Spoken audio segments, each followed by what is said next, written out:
Who would have thought that this tiny little bean would be so packed full of flavor? So today we are making an exotic macaron using a spice known as Tonka. And Tonka comes from South America, and it has been used for thousands of years for its vanilla notes, often used as a vanilla replacement. So this little bean has been used by the indigenous people for thousands of years for magic and also for its medicinal properties. And in 1793, this little bean made its way to France, and it became Tonka fever. The French were obsessed with its vanilla, cinnamon, and almond notes and started using it in their pastries, in the culinary world, but also for their perfumes. So the Tonka bean is not the easiest spice to get your hands on. In the United States, it's actually been banned for culinary use because of the compound cumin, which is found inside. And if you consume it in very, very large amounts, it can cause liver damage. But we are never going to consume that type of amount. We're only using a very, very tiny amount for its flavor. However, if you're in the United States, you might be able to come across a Tonka for other uses. So as I mentioned, it is also used in the perfume industry or for its aroma. So this may be a way for you to get around it.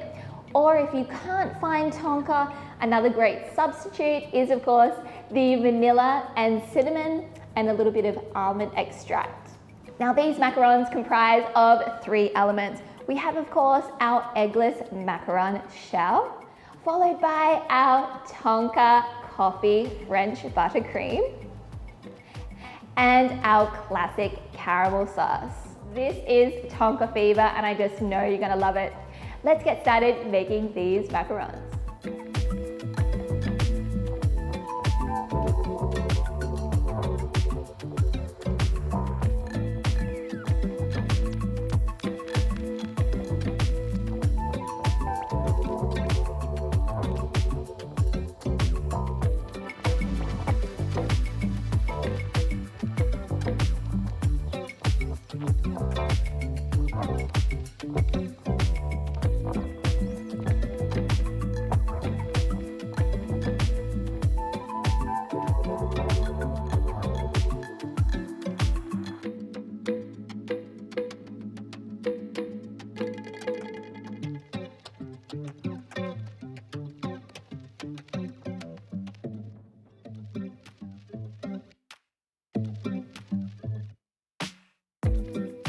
So for our Tonka coffee French buttercream, we're going to first start out with making basically a custard or a pastry cream. This is a quick pastry cream because we are using an instant vanilla pudding mix, and you can find these at most grocery stores or online.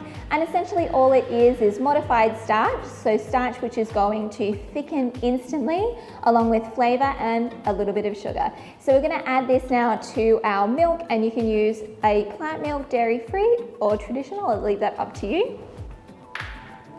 And we're just going to beat that together until it's nice and smooth and combined well.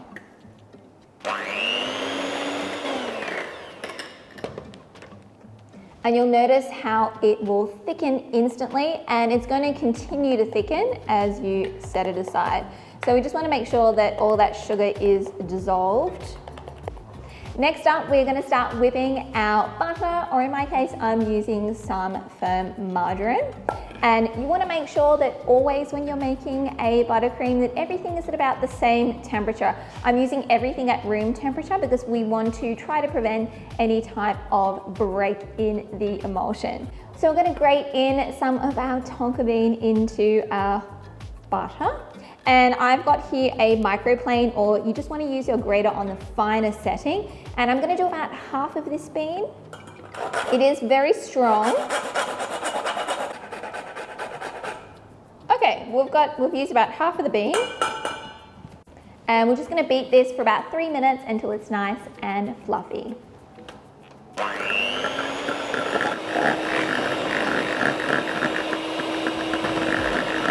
Now our butter is nice and fluffy. we can add our confectioner's sugar. Now we are using a small amount of confectioner's sugar, and this is going to also help with the emulsion and add an additional sweetness as well. But I don't like very heavy frostings with icing sugar because I do tend to find they're quite sweet, like the American style buttercream, or can be grainy. But just using such a small quantity, we're still gonna get a really velvety and smooth buttercream. So let's beat this for another minute or two. So I'm happy with that. Now we're gonna slowly be adding that pudding or our custard a little bit at a time, and then beating in between each addition to get a good emulsion.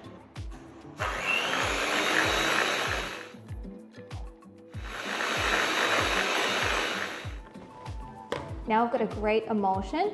If you do find when you're making your buttercream, if it does start to split, if it's really hot in your kitchen, you can pop it in the fridge for about 15 minutes. Or the reverse, if it started to seize because it's got too cold, you can heat a portion of it up or pop it over a bain-marie just for a few moments just to start getting it a little bit melted, and then whip it back up to get that emulsion back. So now that we have our base, we can add our coffee for our macchiato flavor. So I've just combined just some instant coffee powder with some hot water, just in a little bowl here, just to dissolve. You could also use espresso powder, so whichever you prefer. I'm gonna add that in and just beat everything together until it's nicely emulsified.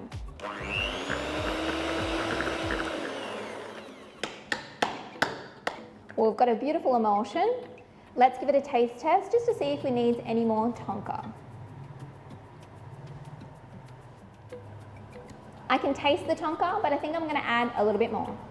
With these types of buttercreams, as soon as you whip them, they are gonna be that very fat forward, but after they're in the macaron and they have time to completely infuse, all the other flavors are gonna shine through a lot more. So just something to keep in mind.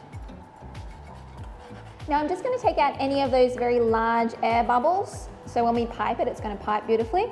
And I'm just going back and forth with my spatula just to remove any of the large air bubbles so we get a nice silky smooth buttercream.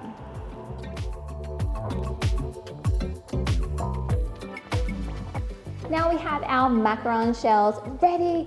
These were baked actually yesterday and I've had them in my freezer. I've just pulled them out now and we're going to start assembling. We've already prepared our caramel sauce. Now it's a very easy recipe, but if you haven't worked with caramel before, I would highly recommend you to check out the information in your course document, and you'll also find a detailed video of how to make the classic caramel sauce. And we have our French buttercream in the Tonka and coffee flavor.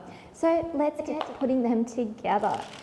So you always want to match up your macaron shells because as we pipe, sometimes they can tend to be slightly different sizes. So you just want to make sure that they do fit and then just pop them on your paper and carry on with the rest. So we make sure we've got some matching shells. Now all matched up, we can start putting in our filling. So we're going to start off with our French buttercream, the Tonka and coffee flavor. And we are going to do a swirl around and just leave a hole in the center for our caramel.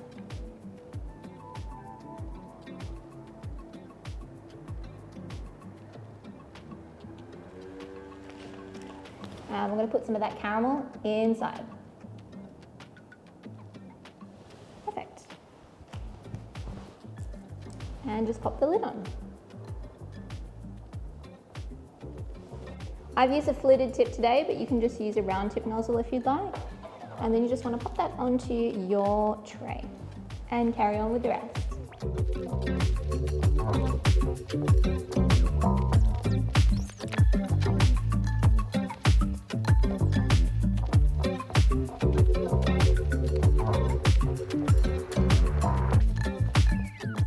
So I've just put the lids on my trays. You want to make sure that they're nicely sealed, or you can just wrap some cling wrap over the top.